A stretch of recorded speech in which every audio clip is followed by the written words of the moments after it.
ಭಾರತದಲ್ಲೊಬ್ಬ ಪ್ರಶ್ನೆ ಕೇಳಿದ ದೀನದಯಾಳ್ಜಿ ಅವರಿಗೆ, ದೀನದಯಾಳ್ಜಿ, ನಿಮ್ಮ ಪಕ್ಷ ಅಲಿಪ್ತ ನೀತಿಯನ್ನ ಇಷ್ಟು ಟೀಕೆ ಮಾಡ್ಕೊಂಡು ಬಂದಿದೆ, ವಿದೇಶದಲ್ಲಿ ನೀವು ಅದನ್ನು ಸಮರ್ಥನೆ ಮಾಡಿದ್ರಲ್ಲ?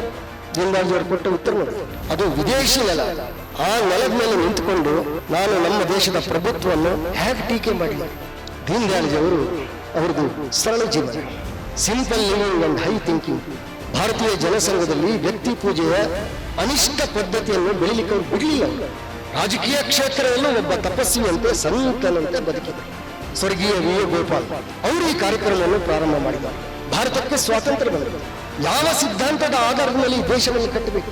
Capitalism and socialism. Pandit Deendayal ಉಪಾಧ್ಯಾಯರು ಆ ಶೂನ್ಯವನ್ನು ತುಂಬಿ, ದೀನದಯಾಳ್ಜಿ ಅವರು ಸಂಸದೀಯ ನಿಯೋಗದ ಸದಸ್ಯರಾಗಿ ಬ್ರಿಟನ್ಗೆ ಹೋದರು. ವಿರೋಧ ಪಕ್ಷದ ನಾಯಕರಾಗಿದ್ದರು. ಹೀಗಾಗಿ ನಿಯೋಗದ ಸದಸ್ಯರಾಗುವಂತ ಅವಕಾಶ ಅವರ ಪಾಲಿಗೆ ಬಂತು. ಆ ನಿಯೋಗದಲ್ಲಿ ಕಾಂಗ್ರೆಸ್ ಸದಸ್ಯರಿದ್ರು, ಸೋಷಲಿಸ್ಟ್ ಪಕ್ಷದ ಸದಸ್ಯರಿದ್ರು, ಕಮ್ಯುನಿಸ್ಟ್ ಪಕ್ಷದವರಿದ್ರು, ಬೇರೆ ಬೇರೆ ರಾಜಕೀಯ ಪಕ್ಷದ ಸದಸ್ಯರಿದ್ರು. ಬ್ರಿಟನ್ನಲ್ಲಿ ಒಂದು ಪತ್ರಿಕಾಗೋಷ್ಠಿನಲ್ಲಿ ಒಬ್ಬ ಪತ್ರಕರ್ತ ಕೇಳಿದ, ಭಾರತ ಸರ್ಕಾರದ್ದು ಅಲಿಪ್ತ ನೀತಿ, ಆದರೆ ಭಾರತದಲ್ಲಿ ನಿಮ್ಮ ಭಾರತೀಯ ಜನಸಂಘ, ನಿಮ್ಮ ಪಕ್ಷದ್ದು ಅದರ ವಿರೋಧಿ ನೀತಿ, ನಿಮ್ಮ ಅಭಿಪ್ರಾಯ ಏನು ಅಂತ ಕೇಳಿದ. ದೀನದಯಾಳ್ಜಿ ಅವರು ಏನು ಉತ್ತರ ಕೊಡಬಹುದು ಅನ್ನುವಂಥ ಕುತೂಹಲ ಆ ನಿಯೋಗದ ಉಳಿದ ಸದಸ್ಯರಿಗಿತ್ತು. ಅದರಲ್ಲಿ ಕಾಂಗ್ರೆಸ್ನವರು ಇದ್ರು, ಕಮ್ಯುನಿಸ್ಟ್ನವರು ಇದ್ರಲ್ಲ. ದೀನದಯಾಳ್ಜಿ ಅವರು ಶಾಂತವಾಗಿಯೇ ಉತ್ತರ ಕೊಟ್ಟರು. ನೋಡಿ, ಅಲಿಪ್ತ ನೀತಿ ಅಂದ್ರೆ ಏನು? ಯಾವುದೇ ರಾಷ್ಟ್ರ ಏನೇ ಮಾಡಿದ್ರು ತಟಸ್ಥವಾಗಿ ಕೂತ್ಕೊಳ್ಬೇಕು ಅಂತ ಹೇಳುದು ಅದರ ಅರ್ಥ ಅಲ್ಲ. ಅಂತಾರಾಷ್ಟ್ರೀಯ ರಾಜಕೀಯದಲ್ಲಿ ಬಣಗಳನ್ನು ರಚನೆ ಮಾಡಿಕೊಂಡು ಗುಂಪುಗಾರಿಕೆ ಮಾಡಬಾರದು, ಅಷ್ಟೇ ಅದರ ಉದ್ದೇಶ. ನಮ್ಮ ಸರ್ಕಾರದ ನಿಲುವು ಅದೇನೆ. ಆ ಪತ್ರಕರ್ತ ಮತ್ತೆ ಪ್ರಶ್ನೆ ಕೇಳಲಿಲ್ಲ. ಆದರೆ ನಿಯೋಗ ವಾಪಸ್ ಭಾರತಕ್ಕೆ ಬಂದ ಮೇಲೆ ಭಾರತದಲ್ಲೊಬ್ಬ ಪ್ರಶ್ನೆ ಕೇಳಿದ ದೀನದಯಾಳ್ಜಿ ಅವರಿಗೆ, ದೀನದಯಾಳ್ಜಿ, ನಿಮ್ಮ ಪಕ್ಷ ಅಲಿಪ್ತ ನೀತಿಯನ್ನ ಇಷ್ಟು ಟೀಕೆ ಮಾಡ್ಕೊಂಡು ಬಂದಿದೆ, ವಿದೇಶದಲ್ಲಿ ನೀವು ಅದನ್ನು ಸಮರ್ಥನೆ ಮಾಡಿದ್ರಲ್ಲ? ದೀನದಯಾಳ್ಜಿ ಅವರು ಕೊಟ್ಟ ಉತ್ತರ ನೋಡಿ, ನಾನು ಸಂಸದೀಯ ನಿಯೋಗದ ಸದಸ್ಯನಾಗಿ ಹೋಗಿದ್ದು, ನಾನು ಸಂಸತ್ತಿನ ಪ್ರತಿನಿಧಿಯಾಗಿ ನಾನು ವಿದೇಶಕ್ಕೆ ಹೋಗಿದ್ದು, ಅಂದರೆ ಭಾರತದ ಪ್ರತಿನಿಧಿಯಾಗಿ ನಾನು ಇಂಗ್ಲೆಂಡಿಗೆ ಹೋಗಿದ್ದು. ನಾನು ಅದು ವಿದೇಶಿ ನೆಲ, ಅದು ಆ ನೆಲದ ಮೇಲೆ ನಿಂತುಕೊಂಡು ನಾನು ನಮ್ಮ ದೇಶದ ಪ್ರಭುತ್ವವನ್ನು ಹೇಗೆ ಟೀಕೆ ಮಾಡಲಿ? ಅದು ಎಷ್ಟರ ಮಟ್ಟಿಗೆ ಸರಿ? ಅದು ಅದಕ್ಕೆ ವಿದೇಶದಲ್ಲಿ ನನ್ನ ದೇಶದ ನಿಲುವನ್ನು ಸ್ಪಷ್ಟವಾಗಿ ಸಮರ್ಥನೆ ಮಾಡಿದ್ದೀನಿ. ಅದು ನನ್ನ ಪಕ್ಷದ ನೀತಿ ಕೂಡ ವಿರೋಧ ಅಲ್ಲ. ಅದು ಧರ್ಮರಾಯ ವಯಂ ಪಂಚಾಧಿಕ ಶತಂ ಅಂತ ಹೇಳಿದಲ್ಲ, ಅದೇ ನೀತಿಯನ್ನು ಭಾರತೀಯ ಜನಸಂಘ ಕೂಡ ಅನುಸರಿಸಿಕೊಂಡು ಬಂದಿದೆ. ನಮ್ಮ ದೇಶದಲ್ಲಿ ಮಾತ್ರ ನನ್ನ ವಿರೋಧ. ಇವತ್ತು ನಮ್ಮ ದೇಶದ ಒಬ್ಬ ರಾಜಕೀಯ ಪಕ್ಷ ವಿರೋಧ ಪಕ್ಷದ ನಾಯಕ ವಿದೇಶಕ್ಕೆ ಹೋಗಿದಾರಲ್ಲ, ಅವರು ಯಾವ್ಯಾವ ರೀತಿಯ ಸ್ಟೇಟ್ಮೆಂಟ್ಗಳನ್ನು ಕೊಡ್ತಿದ್ದಾರೆ ಸ್ವಲ್ಪ ಹೋಲಿಕೆ ಮಾಡಿ ನೋಡಿ. ದೀನದಯಾಳ್ಜಿ ಅವರದು ಎಷ್ಟು ಎತ್ತರದ ವ್ಯಕ್ತಿತ್ವ ಅಂತ ನಮಗದು ಗೊತ್ತಾಗುತ್ತೆ. ಎಷ್ಟು ಎತ್ತರದ ವ್ಯಕ್ತಿತ್ವ ಅವ್ರದ್ದು. ಅವ್ರದ್ದು ಸರಳ ಜೀವನ, simple living and high thinking. ಅದಕ್ಕೆ ಅನ್ವರ್ಥವಾಗಿ ಬದುಕಿದ್ರು. ಬಡತನವನ್ನು ತಾನಾಗೇ ಅಪ್ಕೊಂಡ್ರು. ರಾಜಕೀಯ ಕ್ಷೇತ್ರದಲ್ಲಿ, ರಾಜಕೀಯ ನಭದಲ್ಲಿ ಎತ್ತರದಲ್ಲಿ ಹಾರಾಡ್ತಿದ್ದಾಗಲೂ ಕೂಡ ಅವರ ಜೀವನ ಶೈಲಿ ಬದಲಾಗಲಿಲ್ಲ. ಪ್ರಸಿದ್ಧಿ ಕೀರ್ತಿಗಳಿಂದ ದೂರ ಉಳಿದ್ರು. ಅವರು ಹಾರ ತುರಾಯಿ ಫೋಟೋಗಳಿಂದ ಹೊರಗುಳಿದ್ರು. ಸ್ಥಾನಮಾನದ ಸೆಳೆತಕ್ಕೆ ಬಲಿಯಾಗಲಿಲ್ಲ. ಅವರು ಮೌಲ್ಯಗಳನ್ನು ಎಂದೂ ರಾಜು ಮಾಡಿಕೊಳ್ಳಲಿಲ್ಲ. ಭಾರತೀಯ ಜನಸಂಘದಲ್ಲಿ ವ್ಯಕ್ತಿ ಪೂಜೆಯ ಅನಿಷ್ಟ ಪದ್ಧತಿಯನ್ನು ಬೆಳಿಲಿಕ್ಕೆ ಅವರು ಬಿಡಲಿಲ್ಲ. ಅವರು ರಾಜಕೀಯ ಕ್ಷೇತ್ರದಲ್ಲೂ ಒಬ್ಬ ತಪಸ್ವಿಯಂತೆ ಸಂತನಂತೆ ಬದುಕಿದರು. ಹೀಗಾಗಿ ಅವರ ಶ್ರದ್ಧಾಂಜಲಿ ಕಾರ್ಯಕ್ರಮದಲ್ಲಿ ಅವತ್ತಿನ ನಮ್ಮ ಸರ್ಕಾರವರಾಗಿದ್ದಂಥ ಮಾನನೀಯ ಬಾಳಾಸಾಹೇಬ್ ದೇವರಸರು ದೀನದಯಾಳ್ಜಿ ಅವರ ಬಗ್ಗೆ ಅವರೊಂದು ಮಾತನ್ನು ಹೇಳಿದರು. ದೀನದಯಾಳ್ಜಿ ಅವರೊಬ್ಬ ಪರಿಪೂರ್ಣ ಸ್ವಯಂ ಸೇವಕ, ಒಬ್ಬ ಪರಿಪೂರ್ಣ ಸ್ವಯಂ ಸೇವಕ. ಹಿ ವಾಸ್ ಎ ಪರ್ಫೆಕ್ಟ್ ಸ್ವಯಂ ಸೇವಕ. ಹೀಗೆ ದೀನದಯಾಳ್ಜಿ ಅವರ ಜೀವನವನ್ನು ನೋಡಿದಾಗ ಒಬ್ಬ ಧ್ಯೇಯ ಪಥಿಕನಿಗೆ ಅದು ಸದಾ ಕಾಲಕ್ಕೂ ಅದು ಪ್ರೇರಣೆ ಕೊಡುವಂಥದ್ದು. ಇಷ್ಟು ಸರಳವಾಗಿ ಬದುಕಿದ್ರು, ಎಷ್ಟು ಎತ್ತರದ ಜೀವನವನ್ನು ನಡೆಸಿದ್ರು, ಸ್ವಂತಕ್ಕೆ ಏನೂ ಅಪೇಕ್ಷೆ ಪಡಲಿಲ್ಲ. ನಾವೆಲ್ಲ ಕರ್ನಾಟಕದವರು, ನಮಗೆ ಸರ್ವಜ್ಞ ಚೆನ್ನಾಗಿ ಗೊತ್ತು. ತ್ರಿಪದಿಗಳ ಬ್ರಹ್ಮ ಸರ್ವಜ್ಞ. ಶಾಲಾ ಕಾಲೇಜುಗಳಲ್ಲಿ ಸರ್ವಜ್ಞನ ವಚನಗಳನ್ನು ಓದಿದ್ದೇವೆ, ಅಭ್ಯಾಸ ಮಾಡಿದ್ದೀವಿ. ನಾವು ಸಂಘದ ಶಾಖೆಗಳಲ್ಲಿ ಕೂಡ ಸರ್ವಜ್ಞನ ವಚನಗಳನ್ನು ಹಾಡ್ತೀವಿ. ಒಂದು ವೇಳೆ ಅಕಸ್ಮಾತ್ ಅಂದರೆ ಒಂದು ವೇಳೆ ಸರ್ವಜ್ಞ ಏನಾದರೂ ದೀನ್ ದಯಾಳ್ಜಿಯವರ ಜೀವನವನ್ನು ಹತ್ತಿರದಿಂದ ನೋಡಿದ್ದಿದ್ರೆ ಅವನು ಏನಂತ ಬರೀತಿದ್ದ? ನನಗನ್ಸುತ್ತೆ, ಉಚ್ಚ ಆದರ್ಶವಿರಲು, ಸ್ವಚ್ಛ ಜೀವನವಿರಲು, ಪದವಿ ಕೀರ್ತಿಗಳು ತುಚ್ಛ ಎನಿಸಿರಲು ಆ ಪ್ರಚಾರಕಗೆ ಹೆಚ್ಚೇನು ಬೇಕು ಸರ್ವಜ್ಞ. ಇದು ದೀನ್ ದಯಾಳ್ಜಿಯವರು. ದೀನ್ ದಯಾಳ್ಜಿಯವರು ನಮ್ಗೆ ಕೊಟ್ಟಂತ ದೊಡ್ಡ ಕೊಡುಗೆ ಯಾವುದು? ಈ ರಾಷ್ಟ್ರ ಜೀವನಕ್ಕೆ ಕೊಟ್ಟಂತ ದೊಡ್ಡ ಕೊಡುಗೆ ಯಾವುದು? ಸೊ ಒಂದೇ ಮಾತಿನಲ್ಲಿ ಹೇಳಿದರೆ, ಭಾರತಕ್ಕೊಂದು ರಾಜಕೀಯ ದರ್ಶನ ಶಾಸ್ತ್ರ ಕೊಟ್ಟರು. ಅದೇ ಅವರು ಕೊಟ್ಟಂತ ಅತಿ ದೊಡ್ಡ ಕೊಡುಗೆ ಅದು. ಏಕಾತ್ಮ ಮಾನವ ದರ್ಶನ ದೀನ್ ದಯಾಳ್ಜಿಯವರು ನಮ್ಮೆಲ್ಲರಿಗೆ ಕೊಟ್ಟು ಸದಾ ಕಾಲಕ್ಕೂ ಪ್ರಸ್ತುತ ಅದು. ಈ ಕಾರ್ಯಕ್ರಮ ಸುಮಾರು 4 ದಶಕಗಳಿಂದ ನಡೀತಾ ಇದೆ. ಪ್ರಾರಂಭದಲ್ಲಿ ನಾವು ಕೂಡ ಏಕಾತ್ಮ ಮಾನವವಾದ ಅಂತ ಶಬ್ದವನ್ನು ಬಳಸ್ತಾ ಇದ್ವಿ. ಅದೊಂದು ವಾದ ಅದು. ಹಾಗೆ ಬಂಡವಾಳವಾದ, ನಕ್ಸಲ್ವಾದ, ಸಮಾಜವಾದ, ಬೇರೆ ಬೇರೆ ವಾದಗಳಿದೆ. ಆ ರೀತಿ ಏಕಾತ್ಮ ಮಾನವವಾದ ಅಂತ ಶಬ್ದವನ್ನು ಬಳಸ್ತಾ ಇದ್ವಿ ನಾವು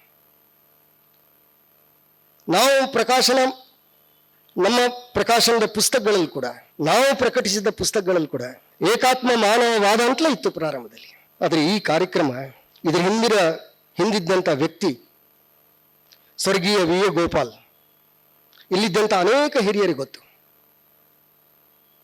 ಅವರು ಈ ಕಾರ್ಯಕ್ರಮವನ್ನು ಪ್ರಾರಂಭ ಮಾಡಿದವರು. ಪ್ರಾರಂಭದ ದಿನಗಳಲ್ಲಿ ಆಮಂತ್ರಣ ಒಂದೇ ರೀತಿ, ಪ್ರತಿ ವರ್ಷ ಅದೇ ರೀತಿ ಆಮಂತ್ರಣ. ದೀನ್ ದಯಾಳ್ಜಿಯವರದೊಂದು ರೇಖಾಚಿತ್ರ, ಅದರಲ್ಲಿ ಸಮಯ, ಸ್ಥಳ, ದಿನಾಂಕ ಅಷ್ಟೇ, ವಕ್ತ ಮಾತ್ರ ಬದಲ ಅಷ್ಟೇನೆ, ಇನ್ನೆಲ್ಲ ಅದೇ ರೀತಿ ಇರ್ತಿತ್ತು. ಸೊ ಅವರು ಒಂದು ವರ್ಷ ಏಕಾತ್ಮ ಮಾನವವಾದ, ಯಾರು ವಕ್ತ ಅದರದ್ದು, ಈ ವಿಷಯವನ್ನು ಹಾಕಿ ಸರ್ಕಾರವರಾಗಿದ್ದಂಥ ಮೊನ್ನೆ ಶೇಷಾದ್ರಿಗಳಿಗೆ ಆಮಂತ್ರಣವನ್ನು ಕಳಿಸ್ಕೊಟ್ಟಿದ್ರು. ಮೊನ್ನೆ ಶೇಷಾದ್ರಿಗಳು ಉತ್ತರ ಬರೆದ್ರು, ಒಂದು ಕಾರ್ಡ್ನಲ್ಲಿ ಉತ್ತರ ಬರೆದಿದ್ರು. ನಾನು ಮಹಾನಗರ ಪ್ರಚಾರಕ, ವಿ ಎ ಗೋಪಾಲರು ಮಹಾನಗರ ಪ್ರಚಾರ ಪ್ರಮುಖ ಆಗಿದ್ದವರು. ಅವರು ನನಗೆ ಆ ಕಾರ್ಡನ್ನು ತೋರಿಸಿದರು. ಆ ಕಾರ್ಡ್ನ ಕೊನೆಯ ಭಾಗದಲ್ಲಿ ಮಿಕ್ಕೆಲ್ಲ ಸಂಗತಿಗಳನ್ನು ಬರೆದಾದ ಮೇಲೆ ಶೇಷಾದ್ರಿಗಳು ಬರೆದಿದ್ರು, ನೋಡಪ್ಪ ಗೋಪಾಲ, ಇದು ವಾದನೋ ಇದು ದರ್ಶನನೋ? ವಾದ ಅಂತ ಹೇಳೋದು ಒಂದು ಅಪೂರ್ಣ ಸಿದ್ಧಾಂತ. ಇದು ದೀನ್ ದಯಾಳ್ಜಿಯವರು ಕೊಟ್ಟಿದ್ದು ಒಂದು ಪೂರ್ಣ ಸಿದ್ಧಾಂತ. ಇದು ಯಾವುದೇ ಪ್ರದೇಶಕ್ಕೆ, ಯಾವುದೇ ಕಾಲಕ್ಕೆ ಅನ್ವಯವಾಗುವಂಥದ್ದು. ಇದು ದರ್ಶನ. ಇದು ಹೀಗಾಗಿ ಏಕಾತ್ಮ ಮಾನವವಾದ ಅಂತ ಹೇಳೋದಕ್ಕಿಂತ ದರ್ಶನ ಹೇಳೋದೇ ಹೆಚ್ಚು ಸೂಕ್ತ ಅಂತವರು ಆ ಕಾರ್ಡ್ನಲ್ಲಿ ಬರೆದಿದ್ರು. ಅದರ ನಂತರ ಅದೇ ಶಬ್ದವನ್ನು ನಾವು ಎಲ್ಲ ಕಡೆ ಬಳಸ್ತಾ ಇದ್ದೀವಿ. ನಮ್ಮೆಲ್ಲ ಪುಸ್ತಕಗಳನ್ನು ಕೂಡ ಮರುಮುದ್ರಣ ಆಗಬೇಕಾದ್ರೆ ಅದೇ ಪದಗಳನ್ನು ಬಳಸಿದ್ವಿ ನಾವು. ಇದೊಂದು ದರ್ಶನ. ಇದು ದೀನ್ ದಯಾಳ್ಜಿಯವರು ಕೊಟ್ಟರಲ್ಲ, ಆ ಪರಿಸ್ಥಿತಿ ಹೇಗಿತ್ತು? ಭಾರತಕ್ಕೆ ಸ್ವಾತಂತ್ರ್ಯ ಬಂದಿತ್ತು, ಒಂದು ಹೊಸ ಭಾರತವನ್ನು ಕಟ್ಟುವಂಥ ಸುವರ್ಣ ಸಂಧಿ ನಮ್ಮ ಪಾಲಿಗೆ ಬಂದಿತ್ತು. ಆದರೆ ನಮ್ಮ ನಾಯಕರಿಗೆ ಒಂದು ವಿಚಿತ್ರ ದ್ವಂದ್ವ ಎದುರಾಯಿತು. ಯಾವ ಸಿದ್ಧಾಂತದ ಆಧಾರದ ಮೇಲೆ ಈ ದೇಶವನ್ನು ಕಟ್ಟಬೇಕು, ಯಾವ ಮಾದರಿಯಲ್ಲಿ ಕಟ್ಟಬೇಕು? ಪ್ರಪಂಚದಲ್ಲಿ ಪ್ರಚಲಿತವಾಗಿದ್ದಂಥ 2 ಸಿದ್ಧಾಂತಗಳು,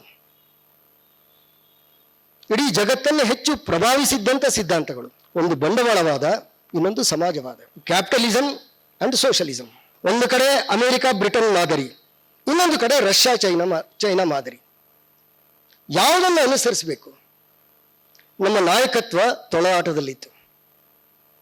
ನಮ್ಮ ದೇಶದಲ್ಲಿ ಒಂದು ಧರ್ಮಾಧಾರಿತ ಸಮಾಜ ವ್ಯವಸ್ಥೆ ಇತ್ತು.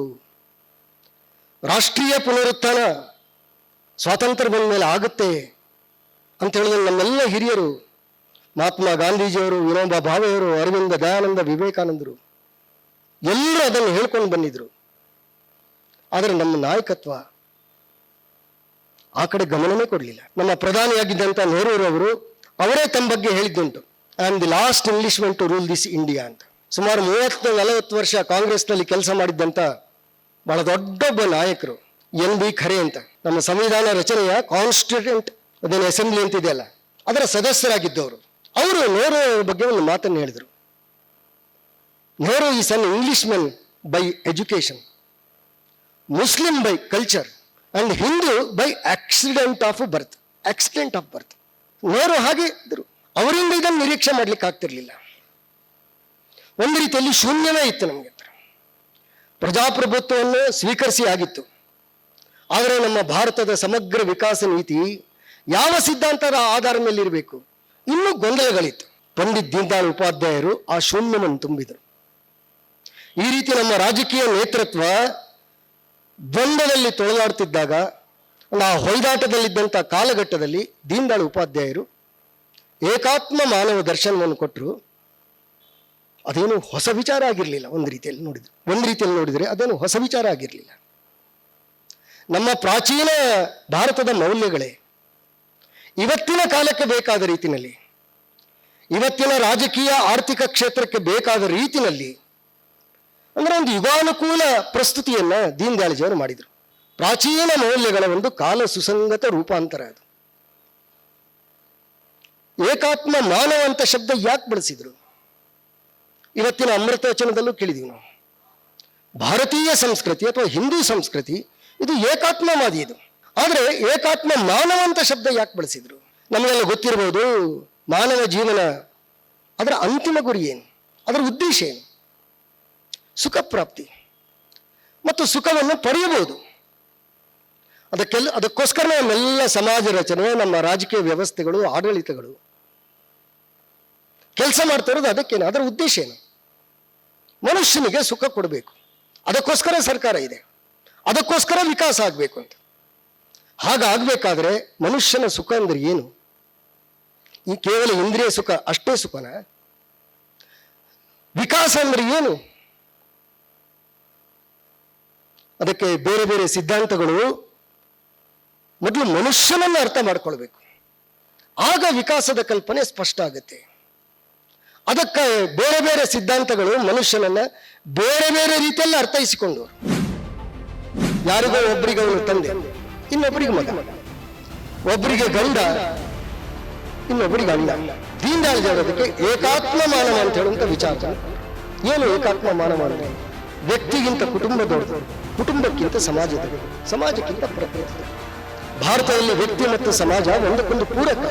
ಆದರೆ ಪಾಶ್ಚಾತ್ಯರಲ್ಲಿ ಅವರ ಚಿಂತನೆ ಪ್ರಕಾರ ಇದೆರಡನ್ನ ಬೇರೆ ಬೇರೆ ಅಂತ ಅವರು ಪರಿಗಣಿಸ್ತಾರೆ. ನಮ್ಮ ದೇಶದಲ್ಲಿ ಒಂದು ಪ್ರತಿಷ್ಠಿತ ಇಂಜಿನಿಯರಿಂಗ್ ಕಾಲೇಜ್ ಇದೆ. ಒಬ್ಬ ಯುವಕ ಸೀರೆ ಮತ್ತು ರೌಕೆ ಹಾಕೊಂಡು ಬಂದ ಕ್ಲಾಸಿಗೆ. ಒಂದು ದಿನ ಅಲ್ಲ, 3 ದಿನ ಬಂದ. ಲೆಕ್ಚರರ್ಸ್ ನೋಡಿದ್ರು, ಪ್ರಿನ್ಸಿಪಾಲ್ ನೋಡಿದ್ರು, ಆಡಳಿತ ಮಂಡಳಿ ನೋಡಿದ್ರು, ಅವರ ಗಮನಕ್ಕೂ ಬಂತು. ಯಾರು ಪ್ರಶ್ನೆ ಮಾಡಲಿಲ್ಲ. ಪ್ರಶ್ನೆ ಮಾಡಲಿಕ್ಕೆ ಯಾರಿಗೂ ಧೈರ್ಯ ಇಲ್ಲ.